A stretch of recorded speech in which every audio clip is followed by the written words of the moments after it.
আসসালামু আলাইকুম। এটিএন বাংলা সংবাদে সবাইকে স্বাগত জানাচ্ছি আফরোজ আক্তার কামাল। শুরুতেই বিআরবি কেবলস সংবাদ শিরোনাম। ভবিষ্যৎ প্রজন্মকে সঠিকভাবে গড়ে তুলতে পারলেই কাঙ্ক্ষিত লক্ষ্যে পৌঁছাবে বাংলাদেশ। নতুন করে স্পোর্টসের অনুষ্ঠানে প্রধানমন্ত্রী। তরুণদের প্রতিভা বিকাশে সার্বিক সহযোগিতার ঘোষণা।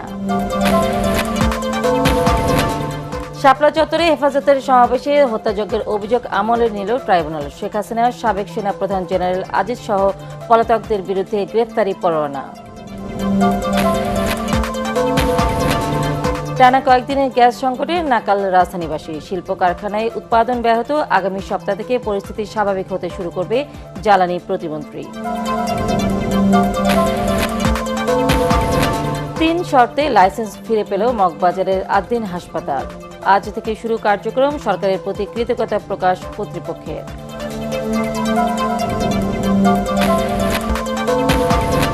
এবং হজের প্রাথমিক নিবন্ধন শুরু, চলবে 24 সেপ্টেম্বর পর্যন্ত। 10 ডিসেম্বরের মধ্যে জমা দিতে হবে পুরো টাকা।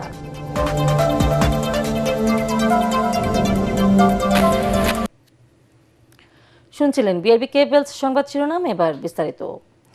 বাংলাদেশকে সঠিক গন্তব্যে নিয়ে যেতে ভবিষ্যৎ প্রজন্মকে সঠিকভাবে গড়ে তুলতে সরকার দৃঢ়প্রতিজ্ঞ বলে জানিয়েছেন প্রধানমন্ত্রী তারেক রহমান।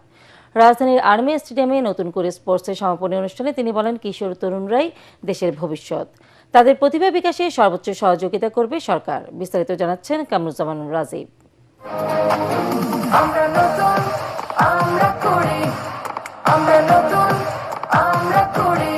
দেশের তৃণমূল পর্যায় থেকে প্রতিভা অন্বেষণের লক্ষ্য নিয়ে গত 2 মে সিলেটে অভিযাত্রা শুরু হয় নতুন করি স্পোর্টসের। প্রথমবারের মতো আয়োজিত নতুন করি স্পোর্টসের এবারের প্রতিযোগিতায় ফুটবল, ক্রিকেট, কাবাডি, অ্যাথলেটিক্স, সাঁতার, দাবা, ব্যাডমিন্টন ও মার্শাল আর্ট এই 8টি ইভেন্টে অংশ নেয় 12 থেকে 14 বছরের প্রায় 1,70,000 কিশোর কিশোরী। প্রতিযোগিতার জাতীয় পর্যায়ে সমাপনী অনুষ্ঠানে যোগ দেন প্রধানমন্ত্রী তারেক রহমান। রাজধানীর আর্মি স্টেডিয়ামে বালিকা বিভাগের ফুটবল ফাইনাল উপভোগ করেন প্রধানমন্ত্রী। এক পেশে ফাইনালে রাজশাহী বিভাগকে 4 গোলে বিধ্বস্ত করে রংপুরের মেয়েরা। এরপর বালক বালিকা বিভাগের 100 মিটার স্প্রিন্টের ফাইনাল অনুষ্ঠিত হয়। ক্রীড়া প্রতিমন্ত্রী জানান, স্পোর্টসকে পেশা হিসেবে প্রতিষ্ঠিত করতে সব ধরনের উদ্যোগ নিয়েছে সরকার। আমরা 64টি জেলায় পর্যায়ক্রমে স্পোর্টস ভিলেজ তৈরি করব। সমাপনী বক্তব্যে প্রধানমন্ত্রী তারেক রহমান বলেন, তরুণ প্রজন্মই দেশ গড়ার কারিগর, তাই প্রতিভা বিকাশে তাদের অনুপ্রাণিত করতে গণমাধ্যম সহ সবার প্রতি আহ্বান জানান তিনি। আমাদের এই ভবিষ্যৎকে আপনারা তুলে ধরবেন। আমাদের বাংলাদেশ অনেক সমস্যায় আছে, বাংলাদেশে আমরা সেটি অস্বীকার করছি না, কিন্তু এই সমস্যার পাশাপাশি আমরা দেখতে পাচ্ছি যে বাংলাদেশকে আমরা কোথায় নিয়ে যেতে পারবো। তোমরা যদি আগামী দিনে নিজেদেরকে গড়ে তুলতে পারো সঠিকভাবে, তাহলেই আমরা বাংলাদেশকে ভবিষ্যতে গড়ে তুলতে পারবো। নিজেকে গড়ে তুলতে হবে। তুমি যত শক্তভাবে নিজেকে গড়ে তুলতে পারবে, তুমি তোমার বাংলাদেশকে তত সুন্দরভাবে গড়ে তুলতে পারবে। কিশোর তরুণদের দেশ গড়ার দায়িত্ব নেওয়ার আহ্বান জানিয়ে প্রধানমন্ত্রী বলেন, ভবিষ্যৎ প্রজন্মের প্রতিভা বিকাশে সব ধরনের পরিকল্পনা হাতে নিয়েছে সরকার। আমরা আছে, তোমরা যে পড়ালেখা করতে চাইবে, সরকার থেকে আমরা তার ব্যবস্থা করব যাতে সে ভালো করে পড়ালেখা করতে পারে। তোমরা যে গান গাইতে চাইবে, যে ছবি আঁকতে চাইবে, যে খেলাধুলা করতে চাইবে, আমরা সব রকম তোমাদেরকে সহযোগিতা করার সর্বোচ্চ চেষ্টা করবে সরকার। তোমাদের দিকে বাংলাদেশের ভবিষ্যৎ তাকিয়ে আছে, বাংলাদেশ তোমাদের দিকে তাকিয়ে আছে। তোমরা যদি নিজেদেরকে গড়ে তুলতে পারো, আমরা একটা সুন্দর বাংলাদেশ গড়ে তুলতে পারবো। পরে প্রতিযোগিতার বিভিন্ন ইভেন্টে বিজয়ীদের হাতে পুরস্কার তুলে দেন সরকার প্রধান। কামরুজ্জামান রাজীব, এটিএন বাংলা, ঢাকা। মতিঝিল শাপলা চত্বর হত্যাযজ্ঞ মামলায় সাবেক প্রধানমন্ত্রী শেখ হাসিনা, তৎকালীন সেনাপ্রধান জেনারেল আজিজ সহ 41 জনের বিরুদ্ধে আনুষ্ঠানিক অভিযোগ আমলে নিয়েছেন ট্রাইব্যুনাল। একই সাথে পলাতক 33 জনের বিরুদ্ধে গ্রেপ্তারি পরোয়ানা জারি করা হয়েছে বলে জানান চিফ প্রসিকিউটর। তিনি বলেন, হেফাজত ইসলামকে রাজনৈতিকভাবে নির্মূল করতেই পরিকল্পিতভাবে এ হত্যাকাণ্ড চালিয়েছিল আওয়ামী লীগ। আরও জানাচ্ছেন মুশফিকুর রহমান। 2013 সালের 5ই মে মতিঝিলের শাপলা চত্বরে হেফাজতে ইসলামের সমাবেশকে কেন্দ্র করে রাতভর হত্যাযজ্ঞ চালায় তৎকালীন আওয়ামী লীগ সরকার। সোমবার এই হত্যাকাণ্ডের মামলার আনুষ্ঠানিক অভিযোগ দাখিল করে আন্তর্জাতিক অপরাধ ট্রাইব্যুনালের প্রসিকিউশন টিম। এতে অভিযুক্ত করা হয় সাবেক প্রধানমন্ত্রী শেখ হাসিনা, তৎকালীন স্বরাষ্ট্রমন্ত্রী মহিউদ্দিন খান আলমগীর, শামসুল হক টুকু, দীপুমণি, আব্দুর রাজ্জাক, বিজিবির ডিজি, ডিএমপি কমিশনার বেনজির আহমেদ, আইজিপি শহীদুল হক, ডিবি প্রধান হারুন সহ ৪১ জনকে। আরও আসামি করা হয় গণজাগরণ মঞ্চের মুখপাত্র ইমরান এইচ সরকার, ঘাতক দালাল নির্মূল কমিটির সভাপতি শাহরিয়ার কবির, সাংবাদিক মোজাম্মেল বাবু ও ফারজানা রূপাকে। পরে অভিযোগ আমলে নিয়ে পলাতক ৩২ জন আসামির বিরুদ্ধে গ্রেফতারি পরোয়ানা জারি করে ট্রাইব্যুনাল ২। বিভিন্ন বাহিনী প্রধানদেরকে নেওয়া হয়েছে, তাদের দুইটা কারণে নেওয়া হয়েছে। একটা হচ্ছে তাদের সুপিরিয়র রেসপন্সিবিলিটি ছিল, অর্থাৎ কমান্ড রেসপন্সিবিলিটি যেমন ছিল, তাদের আবার কিন্তু ইন্ডিভিজুয়াল রেসপন্সিবিলিটিও ছিল। তারা অনেকেই কিন্তু সশরীরে অংশগ্রহণ করেছে। ইচ্ছা হলে আরও হয়তো অনেককে আনা যেত, কিন্তু আমরা যে ৪১ জনকে এনেছি, আমরা দেখেছি যে তাদের সম্পৃক্ততা এমনভাবে যে তাদের কাউকেই এখান থেকে আর স্পেয়ার করার কোনো সুযোগ নেই। মামলার তদন্তের শুরু থেকেই কারান্তরীণ আছেন সেই সময়ের ঢাকা মহানগর গোয়েন্দা পুলিশের উপপুলিশ কমিশনার মোল্লা নজরুল। তদন্তে হত্যাকাণ্ডের সাথে সংশ্লিষ্টতার কোনো প্রমাণ না পাওয়ায় আসামির তালিকা থেকে বাদ দেওয়া হয়েছে মোল্লা নজরুলের নাম। এই হত্যাযজ্ঞে আওয়ামী লীগের সংশ্লিষ্টতা রয়েছে বলে জানিয়েছেন chief prosecutor Aminul Islam. Target অনুযায়ী হেফাজতকে যেখানে পাওয়া যাবে ওখানে হত্যা করবে, এইটাই ছিল সিস্টেমেটিক এবং ওয়াইড স্প্রেড। এটা জেনোসাইড, কারণ একত্রে এতগুলো মানুষকে আপনি নির্বিচারে সিভিলিয়ান পপুলেশনের উপরে আপনি অ্যাটাক করতেছেন, লেথাল উইপন ইউজ করতেছেন, সাউন্ড গ্রেনেড ব্যবহার করতেছেন। এখানে তিনটা অভিযোগ মেইনলি, একটা হচ্ছে political persecution, attack against civilian population, আরেকটা হচ্ছে জেনোসাইড। আগামী ১৬ই আগস্ট পরবর্তী শুনানির দিন ধার্য করেছে ট্রাইব্যুনাল। মুশফিকুর রহমান, এটিএন বাংলা, ঢাকা। তীব্র গ্যাস সংকটে নাকাল রাজধানীবাসী। বাসাবাড়িতে জ্বলছে না রান্নার চুলা, সিএনজি ফিলিং স্টেশনগুলোতে যানবাহনের দীর্ঘ সারি। গ্যাসের সংকটে ব্যাহত হচ্ছে শিল্প কারখানা উৎপাদন। ভুক্তভোগীদের আশা সরকারের আন্তরিকতায় দ্রুত সংকটের সমাধান হবে। সাজ্জাদ জাহানের রিপোর্ট। ভোর কিংবা রাত, চুলার সামনে অপেক্ষা, তবুও গ্যাসের দেখা নেই। কোথাও একেবারেই গ্যাস নেই, আবার কোথাও চাপ এতটাই কম যে রান্নার জন্য করতে হচ্ছে ঘন্টার পর ঘন্টা অপেক্ষা। বাধ্য হয়ে বাইরের খাবারের উপর নির্ভর করছেন অনেকেই। শুধু বাসাবাড়ি নয়, প্রভাব পড়েছে রাজধানীর সিএনজি ফিলিং স্টেশনগুলোতে। ঘন্টার পর ঘন্টা লাইনে দাঁড়িয়ে থেকেও মিলছে না কাঙ্ক্ষিত গ্যাস। ট্রিপ কমে যাওয়ায় আর্থিক ক্ষতির সম্মুখীন হচ্ছেন চালকরা। বসতে বসতে সারাক্ষণ এখান থেকে বসতে বসে ক্লান্ত হয়ে যেতেছি। এখন তার গ্যাস পাওয়া যাচ্ছে না। গ্যাস কখন দিবে তাও কোনো তার নিশ্চয়তা নাই, কখন দিবে সেটাও বলে না। গ্যাস যখন আসবে তখন দিবে। তো এইভাবে আমরা যদি থাকি তাহলে আমরা তো আসলে পেটের তো ভাত যাবে না। তেলের দামটা বাড়াইলো, তখন তেলের সংকটটা নাই। কোথায় গেল উদা হয়ে গেল, মানে মনে হয় যে এটা তেলেসপাতি কারবার হয়ে গেল। এখন নেক্সটে এখন যখন দেখলাম এই গ্যাসের যে অবস্থা, হ্যাঁ বাসা বাড়িতে একই কন্ডিশন, রান্না নাই, রুটি কলা খাইয়ে দিয়েছি গতকালকা আমার বাসায়। আমাদের জ্বালানি মন্ত্রী ২-৩ দিন আগে বলছিল, বুধবারে মনে হয় বলছিল যে গ্যাস ২-৩ দিনের ভিতরে ঠিক হয়ে যেতেছে। আমাদের এলএনজি টার্মিনাল মহেশখালীতে যান্ত্রিক সমস্যা হয়েছে। হ্যাঁ ঠিক আছে, ২ দিনের ভিতরে ঠিক হয়ে যাবে। ঠিক ৩-৪ দিন পরে কইতেছে এটা কবে ঠিক হইব, তারা মানে সঠিক সময়টা বলতে পারে না। সংসারে তো বাজার প্রতিদিন লাগেই, তাছাড়া আরো কত কিছু লাগে না, কিছুই করতে পারতেছে না। এই 10টা দিন ধরে কোনো কামাই নাই, রোজগার নাই, গ্যাস পাম্পে ঘরবাড়ি বানায় লইছি। সংশ্লিষ্টদের তথ্য অনুযায়ী মহেশখালীর ভাসমান এলএনজি টার্মিনালে যান্ত্রিক ত্রুটির কারণে জাতীয় গ্রিডে গ্যাস সরবরাহ কমে যাওয়ায় এই সংকট। পরিস্থিতি পুরোপুরি স্বাভাবিক হতে সময় লাগতে পারে আরও। প্রতিদিন দেশে মোট গ্যাসের চাহিদার ৩৫ থেকে ৪০% আসে এলএনজি থেকে। এদিকে রাজধানীর বিজয়নগরে সিএনজি ফিলিং স্টেশন মালিক সমিতির সংবাদ সম্মেলনে জানানো হয়, সিএনজি স্টেশনের কমিশন বৃদ্ধির দাবিতে ৩০ জুলাইয়ের পূর্বঘোষিত কর্মসূচি প্রত্যাহার করা হয়েছে। এই মুহূর্তে সরকারকে সহযোগিতার হাত প্রসারিত করে আমরা আগামী ৩০ জুলাই ২০২৬ তারিখের সকাল ৬টা থেকে ১২টা পর্যন্ত সিএনজি ফিলিং স্টেশন প্রতীকী বন্ধ রাখার কর্মসূচি প্রত্যাহার করছি। সাজ্জাদ জাহান, এটিএন বাংলা, ঢাকা। আগামী সপ্তাহ থেকে গ্যাস সংকট কমতে শুরু করবে। পরের সপ্তাহে পরিস্থিতি স্বাভাবিক হবে বলে জানালেন বিদ্যুৎ ও জ্বালানি প্রতিমন্ত্রী। তিনি জানান, দেশে প্রতিদিন ১৬০ কোটি ঘনফুট গ্যাসের ঘাটতি থাকছে। আমদানি কমে যাওয়া এবং সমুদ্রে ভাসমান এলএনজি টার্মিনালের ত্রুটির কারণে এমনটা হচ্ছে। জনদুর্ভোগের কারণে দুঃখ প্রকাশ করে প্রতিমন্ত্রী বলেন, পরিস্থিতির উন্নতিতে সর্বোচ্চ চেষ্টা করছে সরকার। দেশীয় উৎপাদন ঠিক আছে, কিন্তু আমদানিকৃত এলএনজি আমরা দুটো বেসরকারি এফএসআরইউ তার মাধ্যমে আমরা রিগ্যাসিফাই করে আমরা ন্যাশনাল গ্রিডে সাপ্লাই দিয়ে থাকি। তার মধ্যে একটি আমরা ইনিশিয়ালি যেটা জেনেছি বয়লার বিস্ফোরণ হয়েছে, বয়লার বিস্ফোরণ থেকে অ্যাসোসিয়েটেড আরও কিছু জিনিস হয়তো বা ক্ষতিগ্রস্ত হয়েছে, যার ফলশ্রুতিতে ওই এফএসআরইউ থেকে আমরা তরলীকৃত গ্যাস দেখা এলএনজিকে আমরা গ্যাসিফাই করতে পারছি না, গ্যাসে রূপান্তর করে আমরা ন্যাশনাল গ্রিডে সাপ্লাই করতে পারছি না। যে বাসা বাড়িতে আমাদের মা বোনেরা যারা গৃহিণীরা সংসারের রান্নার কাজে প্রতিদিন তারা চ্যালেঞ্জ অনুভব করছেন, ইন্ডাস্ট্রিজগুলো তাদের প্রোডাকশন তাদেরকে কম্প্রোমাইজ হয়েছে, সিএনজি স্টেশনগুলো আপনার গণপরিবহনের ক্ষেত্রে একটাই হয়েছে। এই কারণে আমরা আন্তরিকভাবে দুঃখ প্রকাশ করছি জনগণের কাছে। মগবাজার আদিন হাসপাতালের লাইসেন্স বাতিলের সিদ্ধান্ত প্রত্যাহার করে হাসপাতালটি পুনরায় চালুর অনুমতি দিয়েছে সরকার। স্বাস্থ্যসেবা বিভাগের সচিব কামরুজ্জামান চৌধুরী স্বাক্ষরিত প্রজ্ঞাপনে এই সিদ্ধান্তের কথা জানানো হয়েছে। হাসপাতালের লাইসেন্স ফিরিয়ে দেওয়ায় সরকারের প্রতি কৃতজ্ঞতা জানিয়েছে আদিন কর্তৃপক্ষ। এদিকে নতুন আঙ্গিকে ঢেলে সাজানো হয়েছে মগবাজার আদিন হাসপাতালকে।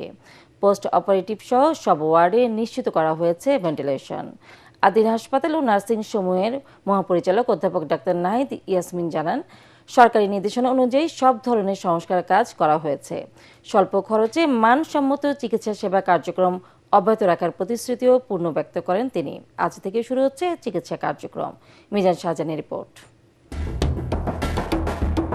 6 নবজাতকের অনাকাঙ্ক্ষিত মৃত্যুকে কেন্দ্র করে প্রায় 1.5 মাস বন্ধ থাকার পর অবশেষে লাইসেন্স ফিরে পেলেও মগবাজার আদ্দিন মেডিকেল কলেজ হাসপাতালটিকে শর্ত সাপেক্ষে পুনরায় কার্যক্রম পরিচালনার অনুমতি দিয়ে প্রজ্ঞাপন জারি করেছে স্বাস্থ্য মন্ত্রণালয়। মাত্র 220 টাকায় বিশেষজ্ঞ চিকিৎসকের সেবা, নামে মাত্র ভাড়ার পাশাপাশি বিনামূল্যে বেড ও খাবার এবং ঢাকা মহানগরে মাত্র 380 টাকায় অ্যাম্বুলেন্স সেবা দিয়ে এরই মধ্যে স্বল্প আয়ের রোগীদের আস্থা অর্জন করে নিয়েছে আদ্দিন হাসপাতাল। ঢাকায় 3টি, যশোরে 4টি, খুলনা ও কুষ্টি একটি করে মোট 9টি হাসপাতাল একযুগে সেবা দিয়ে যাচ্ছে। আদ্দিন ফাউন্ডেশনের 5টি মেডিকেল কলেজ ও 4টি নার্সিং ইনস্টিটিউটে পড়ালেখা করছেন দেশি বিদেশি শিক্ষার্থীরা। গত মাসে মগবাজার আদ্দিন হাসপাতালের পোস্ট অপারেটিভ ওয়ার্ডে 6 নবজাতকের অনাকাঙ্ক্ষিত মৃত্যুর ঘটনায় সরকারি নির্দেশনায় বন্ধ হয়ে যায় হাসপাতালের কার্যক্রম। এরপর সরকারি নির্দেশনা অনুযায়ী হাসপাতালে সংস্কার করে কর্তৃপক্ষ। পোস্ট অপারেটিভ ওয়ার্ডে পর্যাপ্ত আলো বাতাস প্রবেশের জন্য জানালার ব্যবস্থা করেছে তারা। আধুনিকায়ন করা হয়েছে অন্যান্য ওয়ার্ডও। আদ্দিন ফাউন্ডেশনের 9টি হাসপাতাল ও 4টি নার্সিং ইনস্টিটিউটের মহাপরিচালক অধ্যাপক ডাক্তার নাহিদ ইয়াসমিন বলেন, স্বাস্থ্য মন্ত্রণালয়ের নির্দেশনার আলোকে নতুন ডিজাইনে সাজানো হয়েছে হাসপাতালটিকে। যে ওয়ার্ডটায় 6টি নবজাতকের মৃত্যু হয়েছিল সেই ওয়ার্ডটায় বেশ বড় ধরনের পরিবর্তন এসেছে এবং ওয়ার্ডটাকে ভেঙে রেনোভেশন করে বেশ বড় ওয়ার্ড করা, জানালা দেওয়া, ভেন্টিলেশনের ব্যবস্থা করা, এপক্সি কোটিং যেটা আমরা বলি অ্যান্টিব্যাকটেরিয়াল কোটিং দেওয়া হয়েছে যাতে করে ইনফেকশন না হয়। এই ধরনের খুব সুন্দর একটা ওয়ার্ড হয়েছে। এই মেডিসিন বিশেষজ্ঞ জানান, নিম্ন আয়ের মানুষদের সর্বোচ্চ সেবা দেওয়ার লক্ষ্য নিয়ে তাদের পথ চলা শুরু হলেও এখন মধ্যবিত্তরা ভিড় করছেন আদ্দিন হাসপাতালে। ডায়ালাইসিস সেবা যেটা আমরা দিয়ে থাকি এটা বলতে গেলে পুরোটাই সাবসিডি দিয়ে চালাতে হয়। সেখানে গরিব রোগীদেরকে আমরা মাত্র 250 টাকা এবং 400 টাকা দিয়ে ডায়ালাইসিস সেবা আমরা দিয়ে থাকি। অন্যান্য প্রাইভেট হাসপাতালগুলোর চেয়ে আমাদের এখানে প্যাথোলজি বলেন, ল্যাব ইনভেস্টিগেশনস অথবা আলট্রাসাউন্ড অথবা সিটি স্ক্যান, যেখানে ডায়াগনস্টিক যে টেস্টগুলো আছে এই জায়গায় কিন্তু আমরা অন্যান্য জায়গার চেয়ে অনেক কম খরচে আমরা সেবাটা দিয়ে থাকি। মহাপরিচালক আরও জানান, অকারণে প্যাথোলজিক্যাল পরীক্ষা নিরীক্ষায় নিরুৎসাহিত করার পাশাপাশি স্বল্প খরচে প্রয়োজনীয় টেস্টে বিশ্বমানের রিপোর্ট নিশ্চিত করছেন তারা। মিজান শাহজাহান, এটিএন বাংলা, ঢাকা। রাজধানীর কাফরুলে প্রকাশ্যে গুলি করে যুবদল কর্মী ইউসুফ হত্যার ঘটনার রহস্য উন্মোচন এবং জড়িতদের 4 শুটার সহ 8 জনকে গ্রেফতার করেছে ডিবি। ডিএমপির মিডিয়া সেন্টারে ব্রিফিংয়ে জানানো হয়, কাফরুল থানা যুবদল নেতা হাফিজুল ইসলাম বাবুকে হত্যার জন্য 25 লাখ টাকায় পেশাদার খুনিদের ভাড়া করে একই এলাকার স্বেচ্ছাসেবক দল নেতা হাফিজুর রহমান ওরফে সিএনজি হাফিজ এলাকায় আধিপত্য বিস্তার এবং দখল বাণিজ্যের জেরেই বাবুকে হত্যার পরিকল্পনা হয় বলে জানান ডিবি প্রধান শফিকুল ইসলাম। মনির হোসেন তোপর রিপোর্ট। রাজধানীর কাফরুল থানার ওপেক্স গার্মেন্টসের দক্ষিণ পাশে গত শুক্রবার রাতে একদল সন্ত্রাসীর সশস্ত্র হামলায় গুলিবিদ্ধ হন যুবদল কর্মী মোহাম্মদ ইউসুফ, সবজি বিক্রেতা সালাম সর্দার ও মোহাম্মদ মনির হোসেন। পরে চিকিৎসাধীন অবস্থায় মারা যান ইউসুফ। হাসপাতালে চিকিৎসা চলছে। আহত দুজনের অবস্থা এখনও আশঙ্কাজনক। ঘটনা তদন্ত নেমে রাজধানী সহ বিভিন্ন স্থানে অভিযান চালিয়ে হত্যাকাণ্ডে সরাসরি জড়িত শুটারসহ 7 জনকে গ্রেফতার করে ডিবি পুলিশ। গ্রেফতারকৃতরা জানান, কাফরুল থানা স্বেচ্ছাসেবক দল নেতা হাফিজুর রহমান ওরফে সিএনজি হাফিজ তাদের 25 লাখ টাকার বিনিময়ে ভাড়া করে। অগ্রিম দেওয়া হয় 50,000 টাকা। ঘটনার দিন আসামিরা থানা যুবদলের সদস্য সচিব হাফিজুল ইসলাম বাবুকে হত্যার উদ্দেশ্যে জড়ো হলে তাদের গতিবিধি সন্দেহ হয় স্থানীয়দের। সন্ত্রাসীরা এলোপাতাড়ি গুলি করে পালানোর সময় চঞ্চল নামে এক শুটারকে অস্ত্রসহ আটক করে স্থানীয় জনতা। সিএনজি হাফিজ যুবদলের সদস্য সচিব হাফিজুল ইসলাম বাবুকে হত্যার উদ্দেশ্যে তার নিজ জেলা মাগুরার আশেপাশে হইতে অনুমান 25 লক্ষ টাকায় পেশাদার খুনি ভাড়াটিয়া বাহিনী ভাড়া করে। তারা বাবুকে হত্যার উদ্দেশ্যে সিএনজি হাফিজের গ্যারেজে হাফিজ সহ সবাই একত্রিত হয়। পিস্তলগুলো হাফিজ নিজ হাতে পার্স খুলে গুলি লোড করে। গোয়েন্দা পুলিশ ডিবি জানায়, দীর্ঘদিন ধরে এলাকার ময়লার টেন্ডার, ফুটপাত দখল এবং এলাকায় আধিপত্য বিস্তারকে কেন্দ্র করে বাবুকে হত্যার পরিকল্পনা করে সিএনজি হাফিজ। ঘটনার পর থেকে পলাতক অভিযুক্ত এই স্বেচ্ছাসেবক দল নেতা। গ্রেপ্তারকৃত আসামিরা স্বীকার করেছে যে তারা হাফিজ তাদেরকে ভাড়া করে নিয়ে এসেছে। অন্য আরেক ব্রিফিংয়ে সিটিটিসি জানায়, জাল নোট তৈরির সরঞ্জাম সহ 2 জনকে গ্রেফতার করা হয়েছে। এ সময় বিপুল পরিমাণের জাল নোট উদ্ধার করা হয়। মনির হোসেন তপু, এটিএন বাংলা, ঢাকা। 2027 সালের হজের প্রাক ও প্রাথমিক নিবন্ধন প্রক্রিয়া শুরু হয়েছে। সরকারি ও বেসরকারি 2 মাধ্যমেই 24 সেপ্টেম্বর পর্যন্ত প্রাথমিক নিবন্ধনের সুযোগ পাবেন হজযাত্রীরা। তবে ঠিক কোন ধাপে কত টাকা জমা দিতে হবে বা কি কি নিয়ম মানতে হবে তা নিয়ে অনেকের ধারণায় স্পষ্ট নয়। সাধারণ মানুষের সুবিধায় পুরো নিবন্ধন প্রক্রিয়াটি নিয়ে জাহিদুল আলমের রিপোর্ট। وتزودوا فإن خير الزاد التقوى لبيك اللهم لبيك لبيك يا مجيب المتقين نداء يفوح من পবিত্র হজ পালন ইচ্ছুকদের জন্য শুরু হয়ে গেছে নিবন্ধন প্রক্রিয়া। 2027 সালের হজে অংশ নিতে হলে মোট 3টি ধাপ পার করতে হবে। নিয়ম অনুযায়ী 30,240 টাকা দিয়ে প্রাক নিবন্ধন করার পর আগামী 24 সেপ্টেম্বরের মধ্যে 3.5 লাখ টাকা জমা দিয়ে প্রাথমিক নিবন্ধন নিশ্চিত করতে হবে। এ সময় হজযাত্রীকে কাঙ্ক্ষিত প্যাকেজটি নির্বাচন করতে হবে। এবার সরকারিভাবে মোট 2টি প্যাকেজ রাখা হয়েছে। উচ্চ সুবিধার প্যাকেজ 1-এর মূল্য 6,15,263 টাকা। এই প্যাকেজে মক্কায় হারাম শরীফের 1 থেকে প্রায় 1.5 কিলোমিটারের মধ্যে এবং মদিনার মার্কাজিয়া এলাকায় হোটেলের সুবিধা মিলবে। আর কিছুটা সাশ্রয়ী প্যাকেজ 2-এর মূল্য 5,05,648 টাকা। এই প্যাকেজে হোটেলের দূরত্ব প্যাকেজ 1-এর চেয়ে কিছুটা বেশি। বেসরকারি এজেন্সির মাধ্যমে যারা যেতে চান তাদের জন্য হাব 3টি প্যাকেজ ঘোষণা করেছে। সবচেয়ে কম খরচ প্যাকেজ 3-এ, মূল্য 5,13,545 টাকা। এখানে মক্কার হোটেল হারাম শরীফ থেকে সর্বোচ্চ 3 কিলোমিটার এবং মদিনার হোটেল সর্বোচ্চ 1 কিলোমিটারের মধ্যে হবে। প্যাকেজ 2-এর মূল্য 5,95,580 টাকা। এই প্যাকেজে হোটেলের দূরত্ব প্যাকেজ 3-এর চেয়ে কম হবে। আর বিশেষ প্যাকেজ 1-এর মূল্য 7,91,060 টাকা। এখানে হোটেলগুলো হারাম শরীফের হাঁটা দূরত্বে হবে এবং কোরবানির খরচও অন্তর্ভুক্ত থাকবে। টাকা জমার পাশাপাশি কিছু জরুরি বিষয় রয়েছে।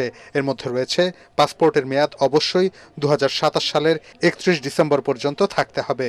15 বছরের কম বয়সীরা হজের আবেদন করতে পারবেন না। এছাড়া নিতে হবে স্বাস্থ্য সনদ। ক্যান্সার, জটিল হৃদরোগ বা কিডনি রোগীরা হজের জন্য যোগ্য বলে বিবেচিত হবেন না। সবশেষ এবছর 10 ডিসেম্বরের মধ্যে বাকি টাকা পরিশোধ করে নিবন্ধন চূড়ান্ত করতে হবে। দালাল বা প্রতারকদের হাত থেকে বাঁচতে সরকারের অফিসিয়াল ওয়েবসাইট থেকে অনুমোদিত এজেন্সির তালিকা যাচাই করে নেয়ার পরামর্শ দিয়েছে ধর্ম মন্ত্রণালয়। জাহিদুল আলম, এটিএন বাংলা, ঢাকা। এবার আন্তর্জাতিক সংবাদ।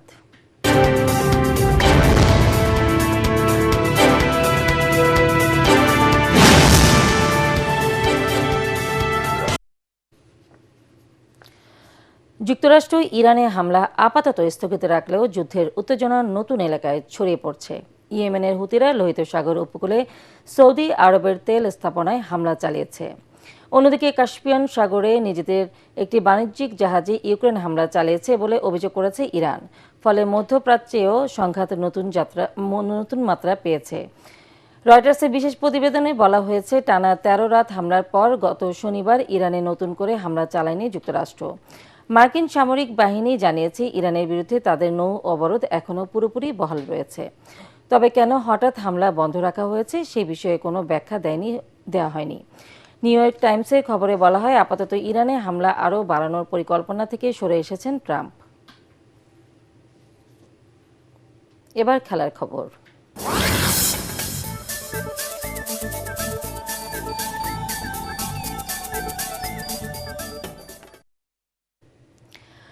আসন্ন অস্ট্রেলিয়া সফর নিয়ে ক্রিকেটারদের মতো সংগঠকরাও রোমাঞ্চিত। অজিতের সঙ্গে আগামী মাসে 2 ম্যাচের টেস্ট সিরিজ খেলবে টাইগাররা। প্রধান নির্বাচক হাবিবুল বাশার আশা করছেন অস্ট্রেলিয়ার সঙ্গে ভালো ফল করার। তবে জিম্বাবুয়ের কাছে হেরে ইনিংস ব্যবধানে হারটা চোখ রাঙাচ্ছে ফিল সিমন্সের দলকে।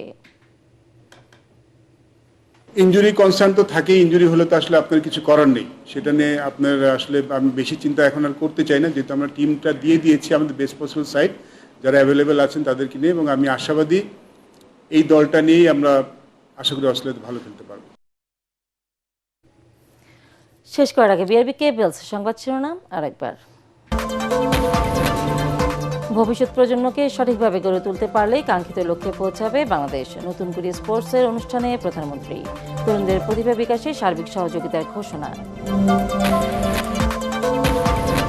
শাপলা চত্বরে হেফাজতের সমাবেশে হত্যাযজ্ঞের অভিযোগ আমলে নিল ট্রাইব্যুনাল। শেখ হাসিনার সাবেক সেনাপ্রধান জেনারেল আজিজ সহ পলাতকদের বিরুদ্ধে গ্রেপ্তারি পরোয়ানা।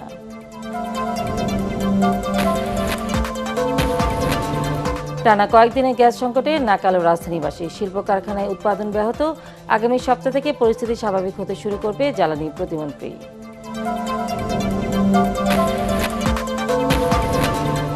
3 শর্তে লাইসেন্স ফিরে পেল মগবাজারের আদ্দিন হাসপাতাল। আজ থেকে শুরু কার্যক্রম। সরকারের প্রতি কৃতজ্ঞতা প্রকাশ কর্তৃপক্ষের।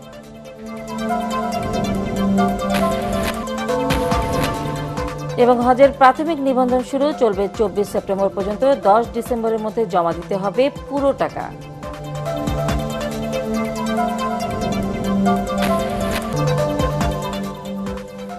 পরবর্তী সংবাদ দেখার আমন্ত্রণ জানিয়ে এখনকার মতো শেষ করছি। এটিএন বাংলা সংবাদ ইউটিউবে দেখতে ব্রাউজ করুন YouTube/ATN বাংলা নিউজ। ধন্যবাদ সবাইকে।